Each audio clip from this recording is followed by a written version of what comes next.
Today I have 11 early game tips that I want to share with you that I wish I knew sooner, and we're gonna jump right into it.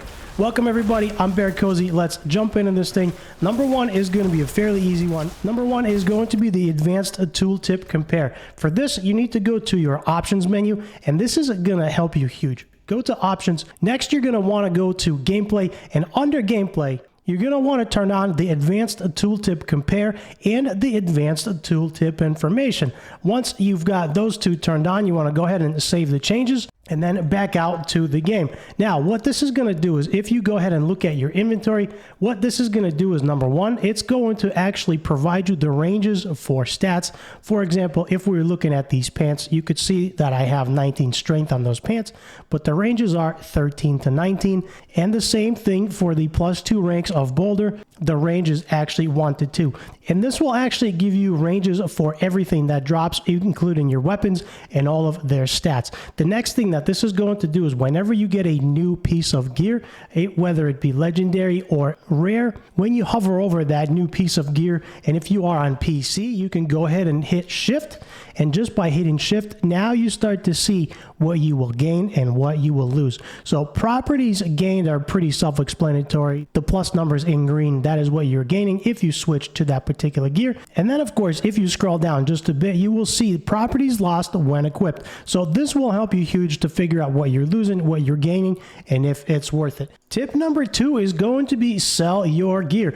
Don't be afraid of selling your gear, especially very early game. Everybody always talks about breaking down the gear, but one thing I've learned is don't be in a hurry to break your gear down at the blacksmith, especially early game, because a lot of times, especially early game, you might find something that is very good for you to purchase that'll actually help your DPS and also help your gear up. So this can be a very good way to help you get the next piece of gear, especially when you are just starting. Tip number 3 is going to be missed legendary items in dungeons. Now, whether you are playing in a dungeon or you are running a cave or a cellar, whatever you are running, whatever you are playing, if you happen to forget to pick up a legendary, or if you happen to miss a legendary, or if a legendary drops when you are in a party with somebody else, and you, for whatever reason, leave it on the ground, don't get to it, don't see it, or just straight up forget, that is actually going to be in your stash.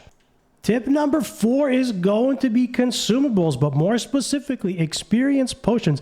Experience potions are huge, and I can't tell you how many times I've forgotten to use my experience potion. And these potions actually help a ton with your gameplay, with your experience, and then of course with the extra damage if you are fighting specific mobs or specific resistances. These potions can actually be found at the Alchemist. They are crafted. To find them, go to your Alchemist in any city and go ahead to craft elixirs. Then click on the scroll down page and you can see all the elixirs you can craft.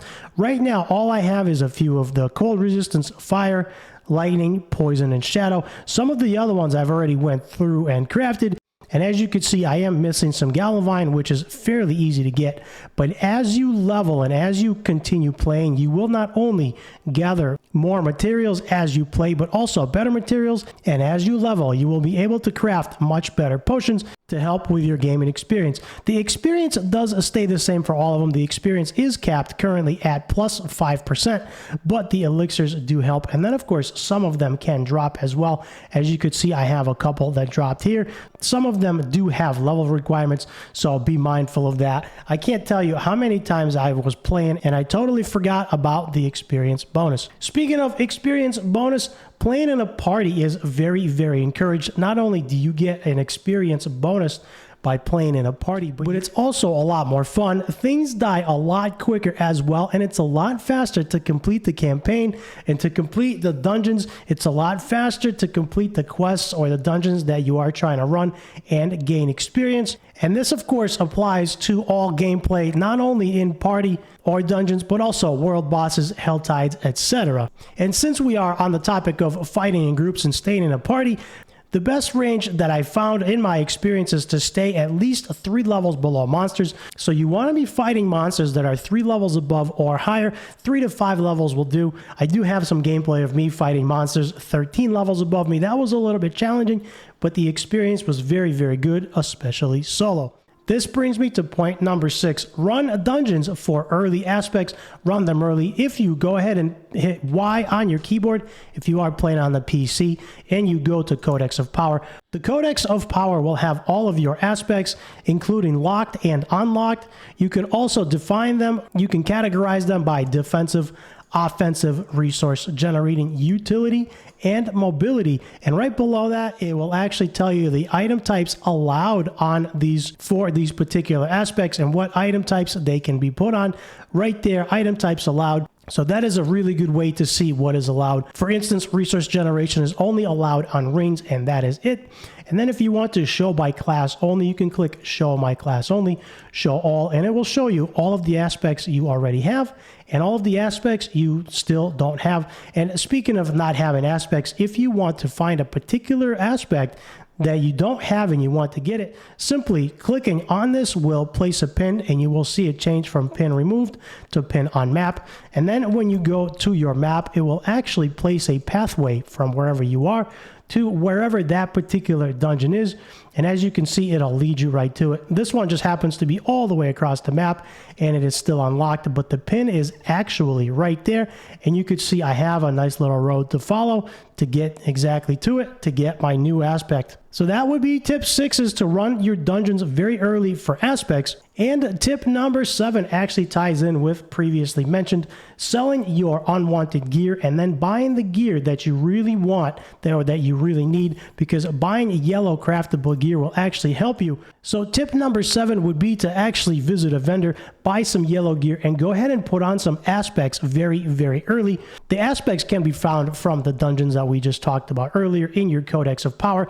Running those dungeons very early game will give you a really nice boost towards your stats, like barrier, towards some of your skills, even some restorative skills that will heal you, or even some of your core skills being increased with a lot more damage. So buying some very early gear, especially early on, can help you a lot, because you can just grab some yellow gear and imprint some aspects on it very early to help your power spike and to help you progress and kill mob faster, thus gaining a lot more experience and a lot faster experience. And this is exactly what I did early game. As soon as I had enough gold, I bought some items, I dropped some items for mobs, and I just went ahead and imprinted as many aspects as I could to help me quest and to help me kill the mobs. Moving over from tip number 7 to tip number 8, and that would be the Occultist. Now, the Occultist can be found in different locations in different cities, but it is very important to know how the Occultist works. Once you figure out how the Occultist works, you can actually enhance different items. As you could see here, I have a nice legendary two-handed axe that just happens to be a sacred, and this one actually has an imprinted aspect on it. My core skills deal up to 76% damage, increased damage based on the amount of my fortify. And as you could see, the range there is 40 to 80, and that ties in with the very first tip that I gave you early on.